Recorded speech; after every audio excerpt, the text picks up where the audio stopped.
Hey, what's up, you guys? It's the Sweet Tea Show, and I'm back again to talk about Love and Hip Hop Hollywood Season 5, Episode 3. So I'm going to get right into it, but before we get right into it, I have to share this story that happened today. To me, it was funny. Those who know me know I laugh at everything, and I find everything funny as hell. And it was one of those days I just woke up and I needed a good laugh. So I didn't do the video yesterday because I went to go work on my book with a good friend of mine, and we had a great time working on our books, got a lot done. Those who know me know I'm writing a biography, so I didn't catch Love and Hip Hop last night. I caught it earlier this afternoon, and now I'm about to do my video. But before we get into Love and Hip Hop, I got to tell you this story. So I wake up this morning, I realized my job, I work at the airport. I just got hired 2 weeks ago. I just started last week for the first time. And they needed my bank account statement. Well, not statement, but they needed proof of my routing number and my bank account number. So I go to my bank to go get to go get proof of it. And there was this guy, this older guy. He was, I don't know, was he white mixed with something? I don't know. But he was having a conversation with me about, oh, the weather is nice, even though it's hot outside. I'm just looking like, like, you know, I'm not trying to have a conversation, but yeah, it is. And he was saying how he loves Florida's cold weather because it doesn't get freezing and have blizzards like other states. We just get like that little cold wind or whatever. So anyway, a bank teller comes up to us and was like, can I help you guys? What are you guys here for? I tell the bank teller what I'm here for. The guy tells him he needs to print out some statements, or it was something he needed to print out. I didn't really pay attention because it's not none of my business. But he was like, I need to print out something. So the bank teller kindly tells him, well, we're going to charge you for that. Basically he was saying every printout is going to run up, like, I guess he was trying to say it's going to be $1 or something. Because he was like, it's going to come up to $6. The customer tells him, no, I'm not paying. I don't pay when I go to these kind of things. I do this all the time. I don't pay. The bank teller calmly tells him in a professional manner, you're going to pay if you're going to be using our printer. The guy tells him, no, I'm in the military. I don't pay. You can look it up. We don't pay for stuff like that. The bank teller is still trying to be professional, goes, well, I understand that, sir, but in our business, we charge for that. No, y'all don't.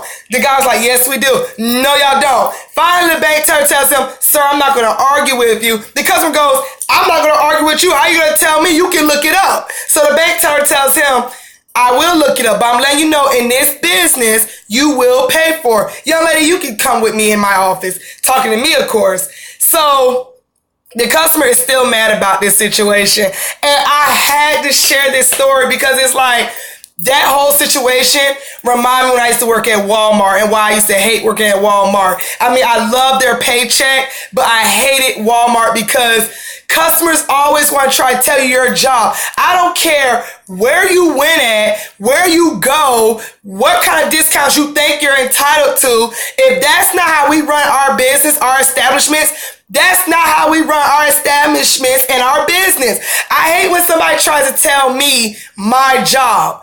I'm in uniform. I'm with the name tag. I know my job. How are you going to tell me? So anyway, back to the story. The guy is asking me for my social. So as I'm typing in my social, the customer gets up and asks somebody behind the desk, excuse me, can you help me with my whatever he was asking for? So the guy behind the desk calls and tells him, I'm not a bank teller. I can't help you. So the guy who's helping me now, who was arguing with the customer, gets up and says, excuse me, young lady, let me go handle this. He was like, sir, I can help you. No, I don't want to work with this dick. I don't want to work with you. You're a dick. You're a dick. I was back there in that office like, I was like, I'm like, he can't be serious. And this guy is literally getting loud in here. Keep in mind, there was like only 4 people, and myself included, in this damn bank. And he get loud. I don't want to work with this dick. I don't want to work with this dick. And the guy was like, sir, you will not talk like that in this place of business. I said I will help you, and I will help you. You need to calm down. No, kiss my butt. Kiss my butt. I'm not working with you. I don't want your service. And he walks out. And at that moment, I had to give props to this bank teller. Because let me tell you something. If somebody was calling me a dick, calling me out of my name, fuck you, I'm not working with you, okay? And you can have a good day. I'm not gonna be getting disrespected in my place of business. I'm just not. I told you kindly, I told you over and over what we do here. You wanna overtalk me, you wanna tell me my job, then you wanna insult me in front of 4 people, maybe even my boss. You'd have lost your mind. At that point, my professionalism would have went out the door because that's ridiculous. At that moment, I'm not going to work with you. I don't care if you did calm down. I'm not going to work with you. You did the right thing. Get your ass out my establishment. I'm surprised they didn't even tell me to get out the bank. He just decided to get out the bank after he told the man several times to kiss his butt. And it was so funny to me because it was like, damn, I learned a thing or two. I could really learn something from this guy. The next time somebody give me a hard time, I'm going to keep my professional into a piece. And that man came back in the office, worked with me, apologized to me, and pretend nothing never happened. The whole time he was out there getting cussed the fuck out by this customer, I was literally like, because I knew it wouldn't have been me. It was so funny. I mean, y'all just had to see it to believe it. Because it was like, dude, it's like 11:45 and this guy was acting like this. It didn't make no type of sense. No, I don't think it was 11:45. I'm sorry. I think it was, wrong time of the day. It was actually 1 o'clock this dude was acting like this. I mean, damn, I ain't even had lunch yet. Fuck that. I ain't even had breakfast yet and people are already turned up. Ooh, I had to share that with y'all. But anyway, that was the talk of the day about what happened with me at the bank. Even crazy people act crazy at the bank. I mean, the world don't get no better than this. Ratchetness at its finest. All right, I'm done. Anyway, usually I be messing up on my videos. I'm sorry about that. It's even my cameras or I be forgetting what happened in order of the show. But this time, I will not. I got my notes. Sweet Tea got her notes. Yes, I wrote my notes in order, so now I won't be messing up on the video. Now, hopefully this stupid camera won't be messing up. So let's go ahead and get into it, shall we? So anyway, we talk about we get right into, sorry, there was a message on my phone. I had to move it out the way. Okay, so we start off where we left off last week. Safari and A1 meet up in this empty ass car lot. I don't know who car that was, but it was a old Honda Accord. I think it was a Honda Accord, like a 2001. I don't know who car that was, but the car is between the two men, and A1 starts taking off his diamonds and his pearls and his necklace and his bubblegum machine chains. And I think he took them in or he took them off and put them in his pocket. I don't remember. But I remember A1 was like, what you taking off your diamonds and pearls for? What you about to do? And then A1 was like, why you texting my wife? And he was like, well, bitches like me. Surprised that bitches like me. Oh my God. When he said bitches like you, when A1 said that, he bomb rushes Safari. You already know security didn't let nothing happen. I was getting excited for nothing, even though I already knew they wasn't going to get into it. I thought we was going to at least see a punch hill or somebody kick somebody. I thought we was going to see something. But no, security rushes it. Safari's yelling at A1, what the hell you attacking me for?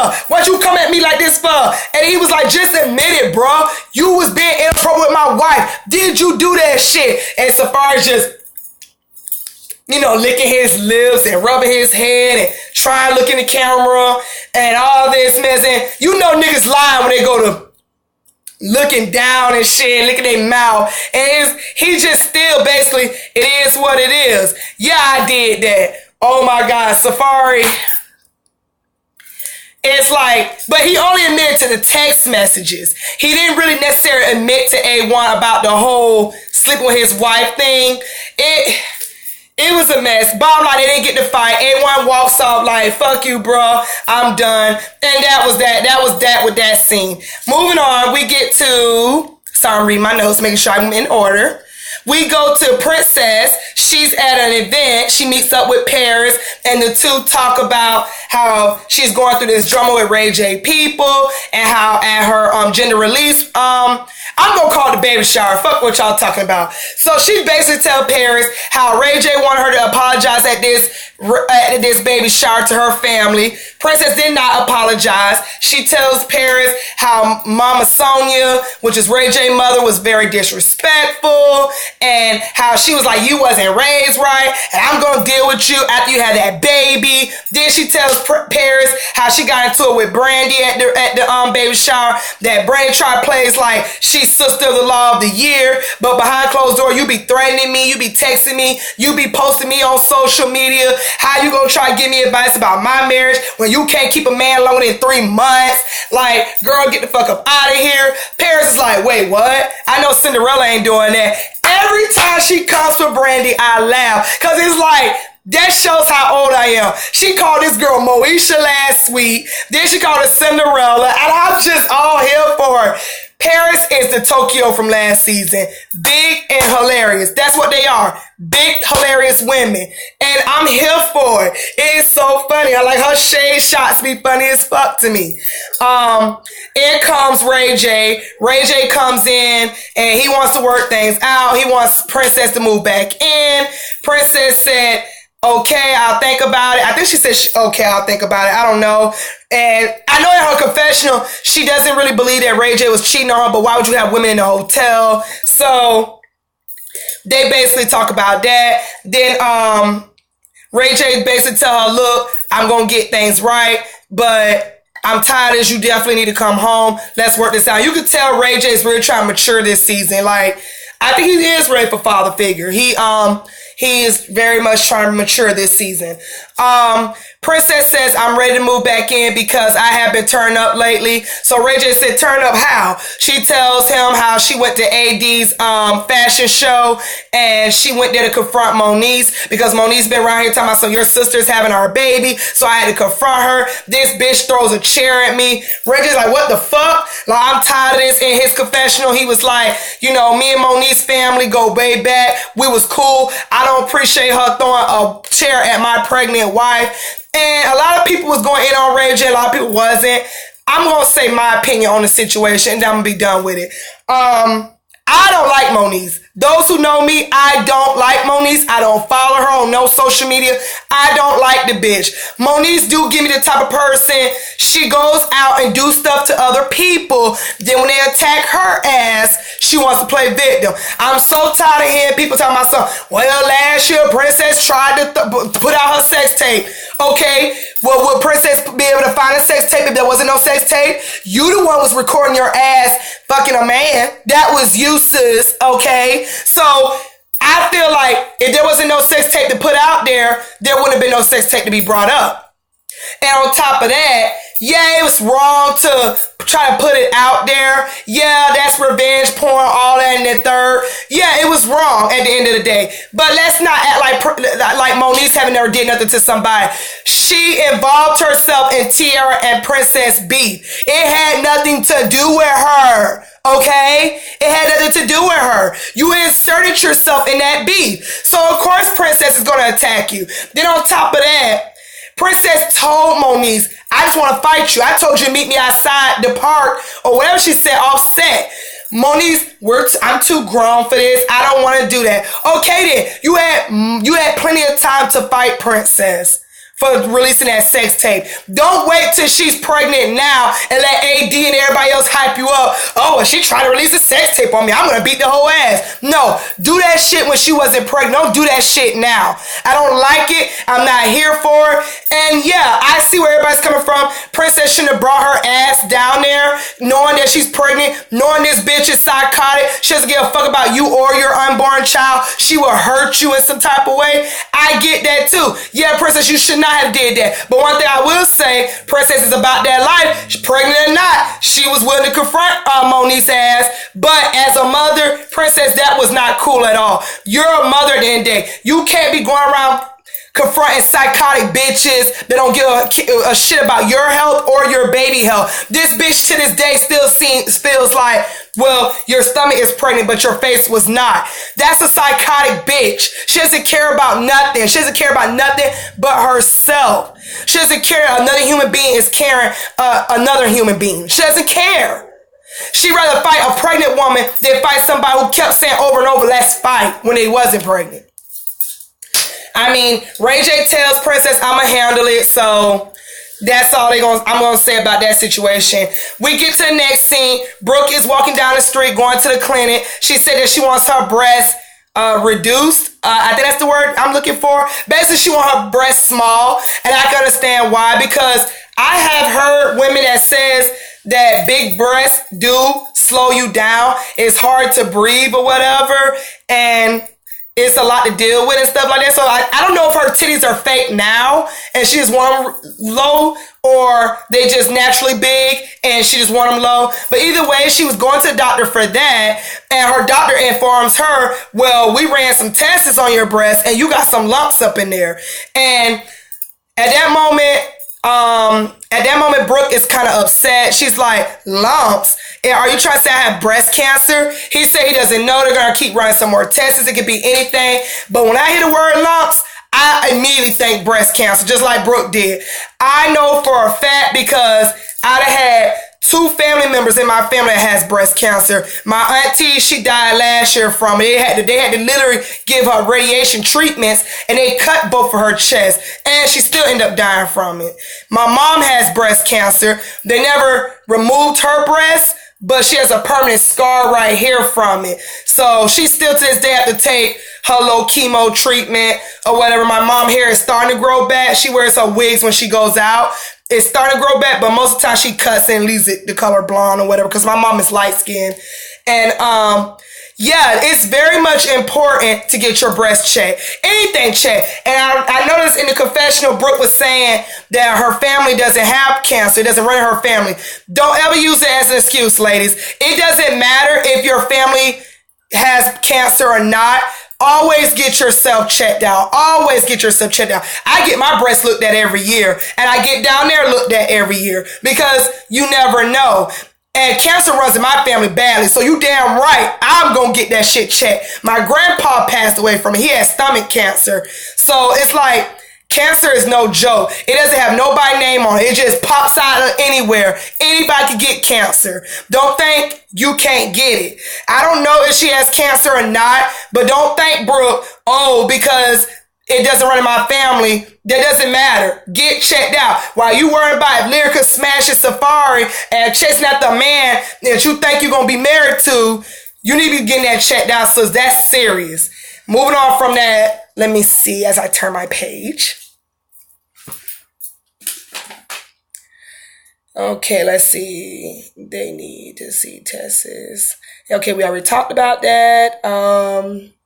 Lyrica. Okay, they show the scene with Lyrica. She's at her mom's house. She's all depressed on the couch with the covers over her. You know how us girls do. So when we're depressed on the couch, she looked like she was eating ice cream and gummy bears and chocolate chip cookies and Oreos and shit for days. And her mom comes in there, girl, you finally came out that room. What's going on with you? What's going on with you?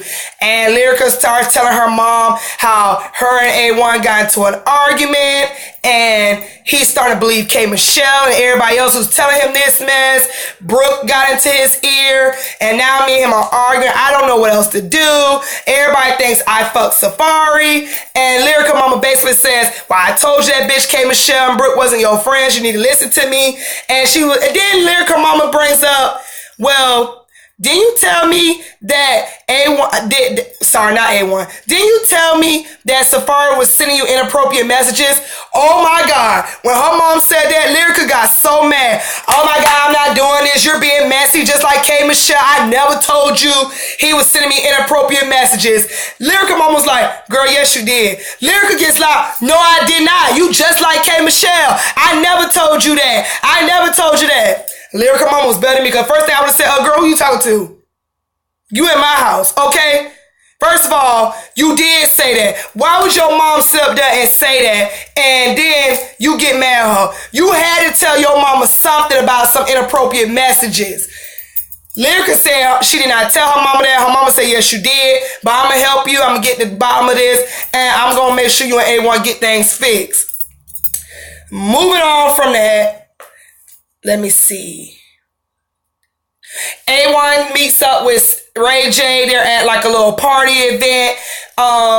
A1 tells Ray J that he was about to beat Safaree ass. Ray J sits up here, what? I can't believe it. Both my bros are fighting. This whole Lyrica and Safaree smashing has got out of hand. I really don't want to believe my bro did this. I need to talk to both of them or talk to Safaree one-on-one and see what's going on. And in the meantime, Brooke and Bridget is at the same event as A1 and Ray J.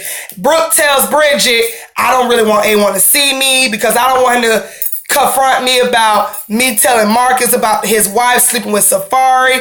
Bridget sits up here, well, maybe you think that she slept with Safaree because of his dick picture. Those of you who know, A1 has a dick picture out there. The whole world has seen it by now. I'd have seen it. And all I'm going to say is, that's all I'm going to say.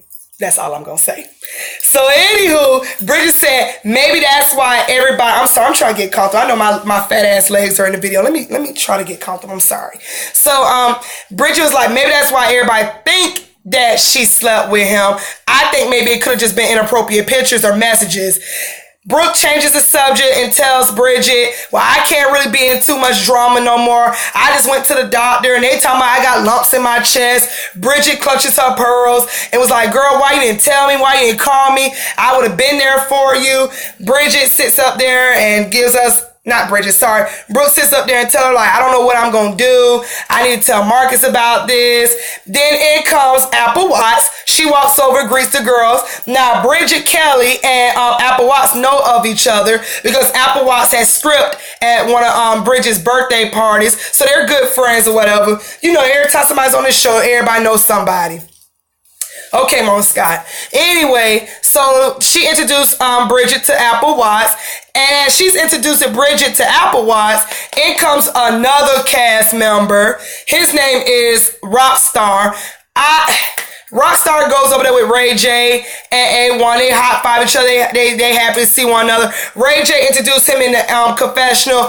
Rockstar is one of the biggest producers. I thought I was cocky. He's real cocky. He done wrote songs for big time stars and he done won Grammys. The whole time I'm looking at my TV, I'm like this. Not saying he's not a big producer. I haven't heard of him. I know people think that's shady, but I'm not being shady because I've heard other people that do reviews that say the same thing. I really don't know who these people are into this show. I'm not being funny. I don't know who he wrote for. I ain't finna Google it unless I'm bored as fuck. But he comes in there and he's just down talking. It was kind of weird because it's like he supposed to be homies with A1. But he's down talking A1. Oh, I see you that came up. I remember you used to be down here and I was up here and you used to have to sit in the hallway while I was working. And it was like he was just throwing too much shade to about A1. I wasn't here for that. In that 5 seconds of him on the show, I was already like, nope, I don't like Rockstar. I already gave him a name. His name is Lame Rock. That's why I call him Lame Rock or Rock Lame. Cause he lame. He lame. So Bridget walks over there, gives him a hug, meets up with him, introduces Apple Watts. He's already feeling Apple Watts. Oh, what you up to? What's up with you and all this stuff? Apple Watts tell him that she's trying to get into the music industry. She strips. So he automatically is shady as fuck. Lame Rock sits up here. Oh, let me get your information. Here's my information. Let's link up. Let's talk music business. After she just said she's working with A1. I ain't talking about him no more until the next part because I'm sick of him already. I was just sick of him. I can't talk about him no more. Next, they talk about, let's see. A1 is back at his house. His mom is over there mixing up some cornbread mix. She's stirring up some cornbread mix. He's talking to his mom about the whole situation with Safaree and his wife. He don't know what else to do.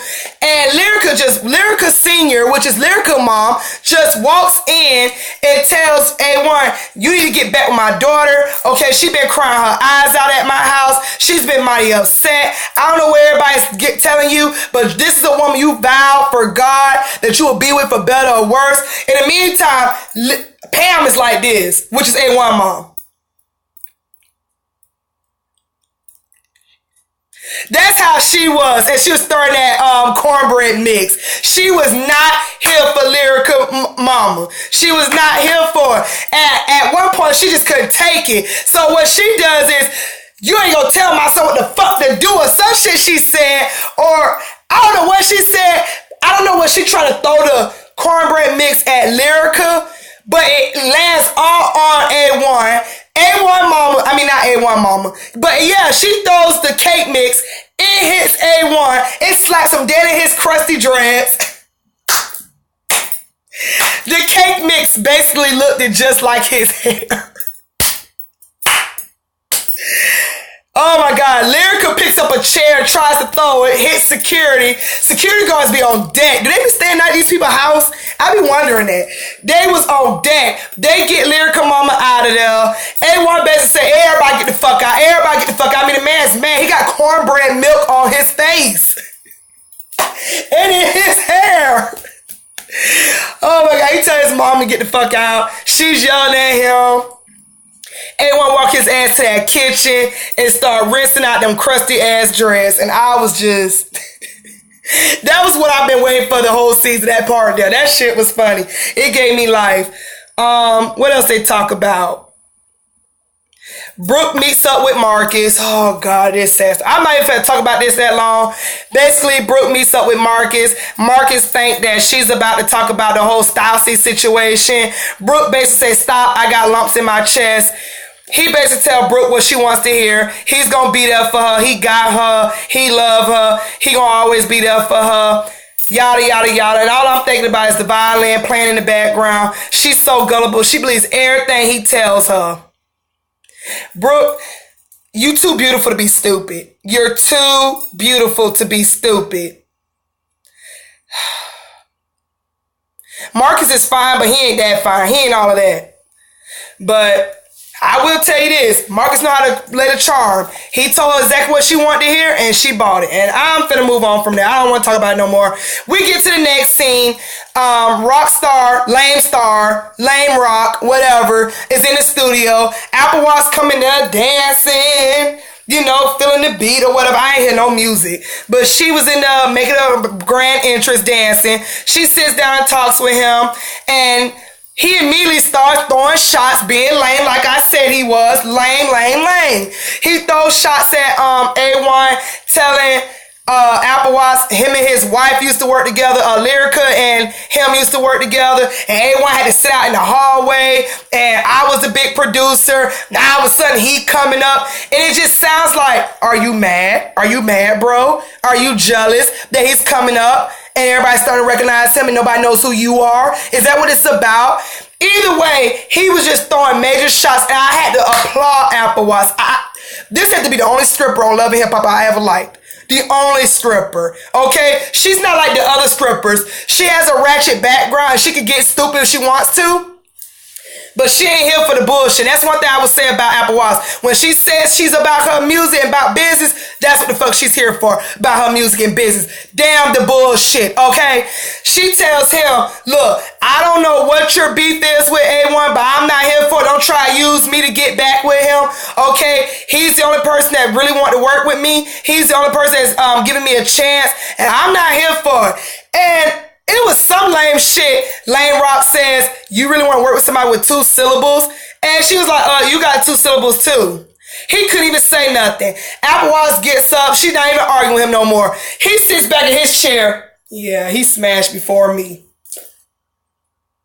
That's all that was about. Basically, you really didn't want to work with her. You were just trying to be spiteful and be jealous of A1 for some reason, because he's at the top and your ass is probably at the bottom. So you try to steal his artist and you want to smash her. You really want to take her music serious. Fuck out of here, Lame Rock. Fuck out of here. That's all I got to say about him. We get to Bridget performing at K. Michelle's show. Bridget has a beautiful voice. I mentioned this before. She has a beautiful voice. I love the song. K. Michelle comes out. She sings.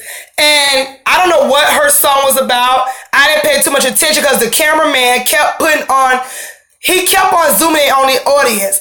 And I don't know what these audience be thinking. There was this one guy in the audience had a red apple on his head. Like, it's that new hairdo men's wear where their whole head is shaved and they got like a piece of hair up there wrapped up in a ball. I think they call it the male bun. That shit was red. It was red like, oh my God, I ain't got no color red right now.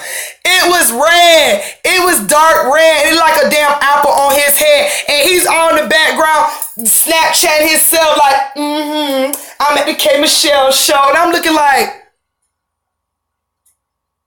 and the cameraman was zooming in on, ooh, these people fashion show something else. K. Michelle's backstage with Paris. They chop it up, talking a little bit. In comes Lyrica Mama, Lyrica Senior, yelling at security, K. Michelle, I want to speak to you. Bring your ass out. I want to speak to you, bitch. Knowing damn well security guards are not gonna let her go back there. And this is what I'm gonna say about this subject before I get back to it. Now, ladies, when you have a crazy ass mama, or men, anybody, when you have a down-to-earth, crazy-ass mama, you might want to watch what you tell them. You might want to watch what you tell them, okay? I know because I have a crazy-ass mama. My mama is crazy as hell. I don't tell her what goes on in my relationship.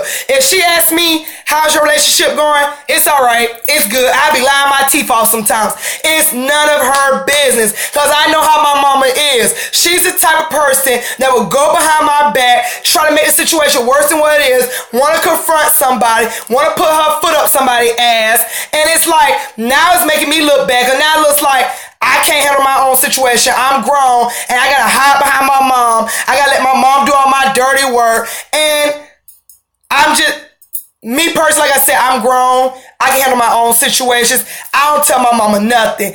Lyrica, you know your mama is crazy as fuck. You shouldn't have told her nothing, okay? And Lyrica tried to attack A1's mama with the chair. Now she trying to fight K. Michelle. And K. Michelle, you could have came out there and talked to that lady. You was the one who put this in light. Let's keep it real. Because honestly, I still stick by what I said in my last video. If Lyrica didn't piss you off, would you have told A1 that his wife was messing with Safari? No, you wouldn't have. You would have took that shit to your motherfucking grave. You only told because she made you mad. So why not go out there and talk to her mama or whatever? She sends Paris out there. Paris had me laughing. Paris says, I can't let you back there. Lyrica mom, why the fuck not? She need to see me and all this mess. Paris basically says, your daughter is blessed. She's blessed to fuck Safari. He is packed. He's huge. That shit had me laughing. I couldn't even take that scene serious after that girl said that. That shit was funny. And Lyrica mama still trying to get back there and fuck up K. Michelle. In comes Ray J. Finally, Lyrica mama leaves. In comes Ray J. He goes back there. He talks to K. Michelle, congrats her on her show, her performance. She says thank you. He asks her what was that all about with Lyrica mama. She basically explains to him the same thing. Like, I did tell A1 they was coming at me. I had to spill the beans. And now I guess her mama mad. She got everybody fighting her best. First she had her husband come confront me. Now she want her mama to confront me. I ain't finna entertain that. But you put it out there. I be with you sometimes, K. Michelle, but I wasn't with you on this one. Her and Ray J walks down the hallway. In come Moniece. Ray J is not feeling Moniece. He lets her know that's not okay that you try to throw a chair at my pregnant wife. Bitch, are you crazy? That hurts my feelings. Moniece is a sociopath, okay? She's what my grandmother called a sociopath. She has this blank look on her face. Yeah, I did try to throw the chair, but I didn't hit her with it. She tried to put a sex tape out on me. Your wife does stuff all the time. And why should she get away with stuff? So I'm supposed to feel sorry that she's pregnant. Oh, Ray J, your feelings is not hurt. Get the fuck out of here with that. That's how she was acting. No care, no remorse, no apologies, no nothing. She's one of those people that will stab you and lick the knife and have no type of remorse what she just did to somebody. Ooh, girl, you might be on that show, Fatal Attractions. I don't know. Moving on from that scene. Let's see.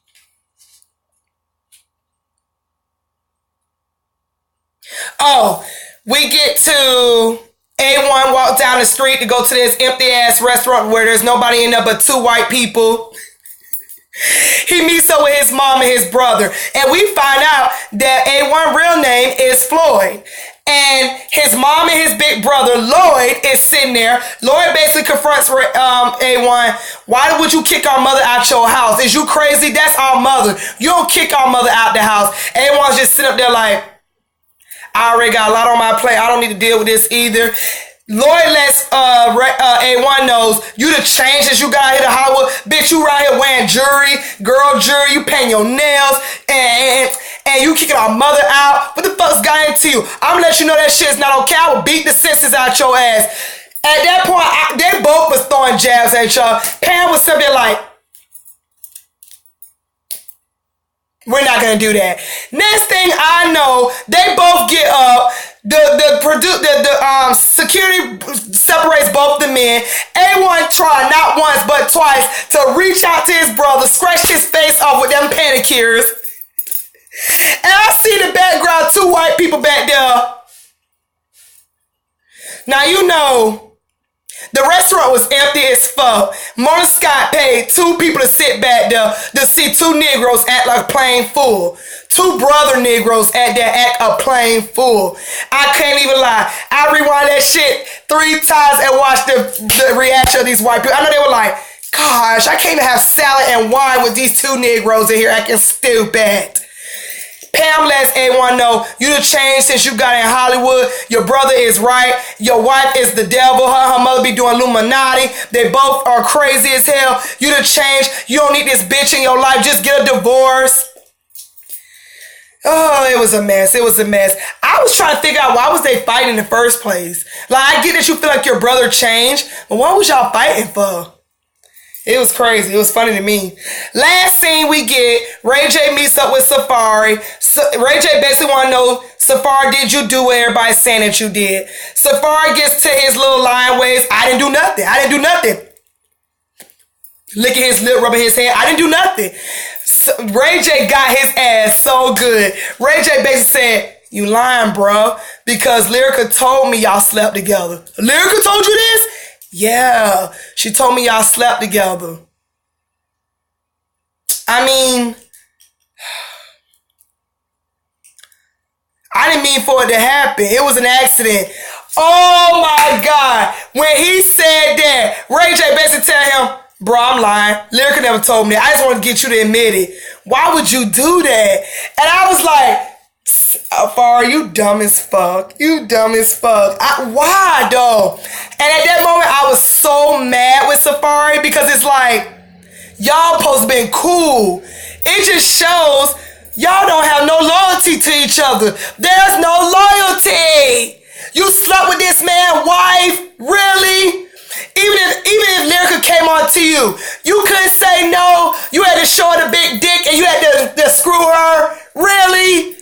That's your bro's wife. You supposed to push that bitch back and say, I'm telling A1, and go have a manicure nails day with him and tell him what his wife did. I'm so disappointed. Oh, Safari. So disappointed. So disappointing you. I thought you were raised better. What would your mother think? And it ends right there. That was basically the show. And it was lit as fuck, and I enjoyed it. My favorite part was when she threw that corn mix on her own goddamn son. Pam crazy as fuck. Pam crazy as fuck. This show was funny. I enjoyed it. It was funny what it was worth. It was a good show. So thank you guys for clicking on my video. Leave the comments below. And I'm going to talk to you guys later. Bye.